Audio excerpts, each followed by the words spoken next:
I want to talk about idolatry and why it's so unhealthy for us to have idols.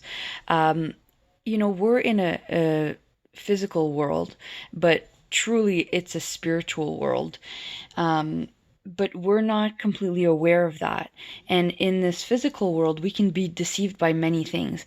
And having idols is a thing that gives us a type of permanent belief on something, or a permanent attachment to something, for the time being, right? Like the permanency is like what you feel in the moment with that. And if it goes on for days, weeks, months, it still feels permanent, or you're still holding on to it as if it's permanent because you're really attached to it, because you really, it really resonates with you, etc., etc. But I believe that all beliefs need to be temporary in order to get to the next thing that's important.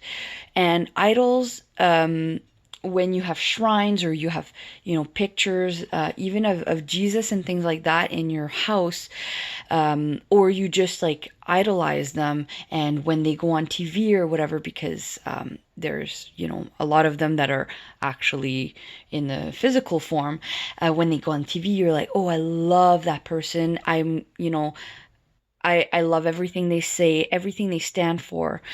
It's kind of a permanent thing you go into when you idolize someone. It's really unhealthy for us. So I want to go into this. So I started with ascended masters here because this is another subject altogether.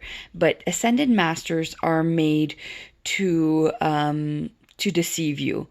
They come from the fifth dimension, and because we're in the third dimension, we're quite lower, and we're in our physical bodies way more than we are in our spiritual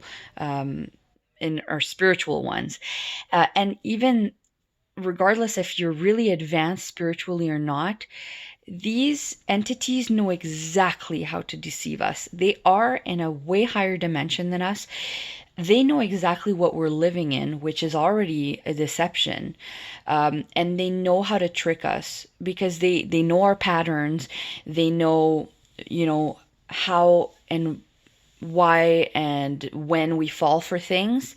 And so they know how to trick us and make us believe whatever they want us to believe. So this is a form of idolatry here. These are idols. And to have shrines of them or anything like that is attracting negative energy in your home. So I'll go to the next one. Okay, so there's like Indra. So that's another, false idol, right? And they're all false, right?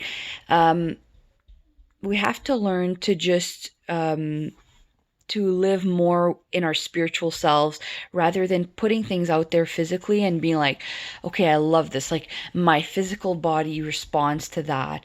I love, having this picture here or whatever. Literally, like everything is inside you. Your temple is inside, which is why you really don't need pictures and you don't need to idolize, because everything is inside. God is inside. Your connection to God is inside. It's through your heart. It's inside. You can hear God. You can feel God. These things are not physical. Uh, Anything that's physical really is just like a manifestation of this physical life and this type of simulation that we're in here. None of it is really to be taken too seriously, where it becomes like a permanent belief or a permanent attachment, even if it's just for the time being.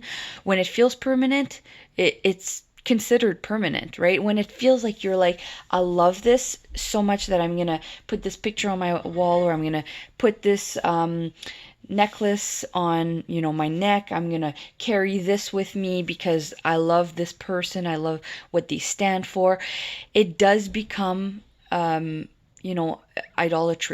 And I will go to Jesus next because I do want to clarify. it's tough, right? Because we know that a lot of things are in our history, right? We know this is in our history. We know this is in our history, things like this. We know Zeus, right? All that stuff. It doesn't make it less real. It doesn't make it less true that it happened, that at least that it likely happened, but right, but like we know that this happened, but it doesn't mean we have to put them on our walls and all that. It doesn't make it wrong. It just because I'm talking about Jesus, right?